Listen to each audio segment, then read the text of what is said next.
আসসালামু আলাইকুম দর্শক, সবাই দেখতে আছেন আমরা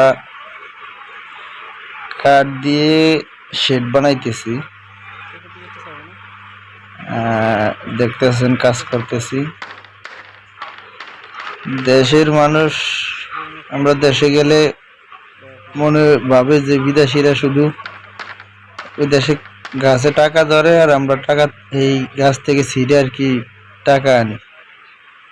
ঠিক আছে, আমরা যেরকম কাজ করি টাকা নিই, ওরা বুঝতে চায় না। এই যে আজকে এটা বানাইলাম, এই দেখতে আছেন তো আপনারা।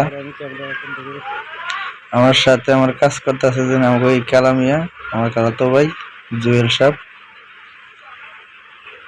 ওনাদের দিছি যে ডিল করে আর কি নিচে কালাম লাগাইতে। কাজ করতে করতে বেচারা কালো হয়ে গেছে, একটা হাসি দিল। অনেক কর্মঠ, অনেক পরিশ্রমী ছেলে, ভালো ছেলে আমার ছোট ভাই। এই যে কমপ্লিট শেষ করলাম, সকালে শুরু করলাম, দুপুরে নামাজ পড়ে ঘুমাইলাম, সন্ধ্যার দিকে আবার আসলাম। এখন এই দেখেন দরজাটা কত সুন্দর করে একটা দরজার শেপ দিয়েছি, দরজাটা কত চমৎকার হয়েছে। এই মাত্র শেষ করে, সন্ধ্যা রাত্রে শেষ করে একবারে কমপ্লিট করে দিলাম।